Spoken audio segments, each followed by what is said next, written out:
Всем здравствуйте! Сегодня мы рассмотрим блок клиентоориентированности. Как бы вы охарактеризовали это простое понятие? На самом деле все очень просто. Клиентоориентированность– это умение вовремя определить потребности и желания клиентов, чтобы удовлетворить их с максимальной пользой. В идеале вызвать восторг и превзойти ожидания. Как говорил глава компании Apple Тим Кук, наша задача дать вам то, что удовлетворит желания, о которых вы не подозревали, после чего представить свою жизнь без этого станет невозможным. Идеальный подход к клиентоориентированности– это сделать уже ваших существующих клиентов постоянными, с растущим средним чеком и готовых рекомендовать вас другим людям. Чем же выгодна клиентоориентированность? Во-первых, клиентоориентированность увеличивает количество постоянных, лояльных клиентов и снижает отток покупателей. Во-вторых, клиентоориентированность запускает эффект сарафанного радио, а это значительно экономит бюджет на рекламу. В-третьих, клиентоориентированность помогает отличиться от конкурентов, так как ваш бизнес конкретно затачивается уже под нужды вашего клиента. Интересный пример. Международная сеть гостиниц Ritz-Carlton позволяет своим сотрудникам тратить до $2000 на решение любых вопросов клиентов. Например, один раз клиент забыл зарядное устройство в гостинице. Приехав домой, он обнаружил данную пропажу не сразу, но уже получил посылку от гостиницы с письмом о том, что он забыл зарядное устройство, ему положили вдобавок даже новое. Вывод. Ошибка клиента– это возможность впечатлить его продуманностью сервиса. Таким образом, вы можете продумать бюджетные варианты решения проблем. Это может вызвать вау-эффект и явиться конкретным преимуществом перед вашими конкурентами. Основа клиентоориентированности– это интересы клиентов и их опыт взаимодействия с вами. Таким образом, клиенты делятся на несколько видов.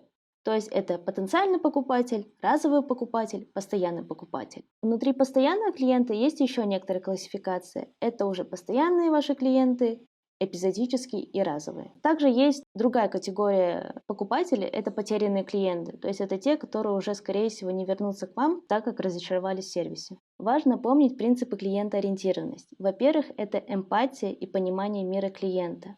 Всегда проходите путь клиента от начала до конца и видите, где можно сделать ваш сервис лучше. Во-вторых, это забота и желание помочь. Вы всегда должны помнить, что проблемы клиента– это ваши вызовы. В-третьих, это желание приятно удивлять. Делайте всегда больше обещанного. Это выделит вас на фоне конкурентов. Также помните про персональный подход. Индивидуальный подход всегда приятен каждому клиенту. Анализируйте обратную связь. Проводите регулярные опросы. Спрашивайте у клиентов, что им понравилось, а что нет. Также помните про добросовестность. Если сотрудники компании выполняют все обещания, то это также будет для вас огромным плюсом. Для оценки клиентоориентированности существуют различные методы. Одним из них является индекс NPS– Net Promoter Score. Как его рассчитать? Во-первых, вам нужно провести опрос. То есть, насколько клиент готов рекомендовать вас другим. 0 не готов, 10 клиент лоялен.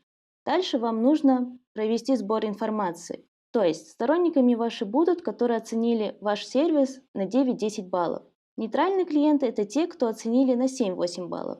Критики– это те, кто оценили ваш сервис от 0 до 6 баллов. Как производится расчет индекса? Вам нужно процент сторонников вычесть от процента критиков, и у вас получится среднее число. Давайте расшифруем показатели NPS. То есть, если у вас получилось значение больше 50%, то сервис увеличит лояльность естественным образом. Если у вас значение получилось от 30 до 50%, то у вас средний показатель, и необходимо развивать сервис. Если у вас получилась цифра менее 30%, то нужно провести анализ текущей обстановки и улучшить качество сервиса. И также, как повысить клиентоориентированность? Во-первых, всегда проводите анализ обратной связи. Особенно анализируйте негативные отзывы, что вы конкретно можете улучшить в своей работе. Также разработайте программу лояльности, индивидуальные скидки или предложения для ваших постоянных клиентов. Ведите обязательно базу клиента со всеми контактными номерами. Также всегда анализируйте конкурентов. Смотрите, что они предлагают, что у них нового и что вы можете для себя взять. Для того, чтобы постоянно повышать свой сервис, необходимо также проводить тренинги, опросы и аттестацию сотрудников. Таким образом, сегодня мы узнали, что такое клиентоориентированность, чем она выгодна, для чего она нужна, какая типология клиентов бывает и как можно ее повысить. А также узнали про оценку эффективности клиентоориентированности. Для того, чтобы закрепить теоретический материал, я рекомендую проделать домашнее задание. А именно, вам нужно определить, Портрет клиента, кто он, чем занимается. Попробуйте самостоятельно пройти путь клиента и опишите его. Какие плюсы и минусы вы нашли, что нужно улучшить. Также проанализируйте, есть ли у вас инструменты для общения с клиентами. Анкета, опросник, книга жалоб и предложений. Последним пунктом я рекомендую провести оценку привлекательности услуг. Посмотрите, что у вас получилось.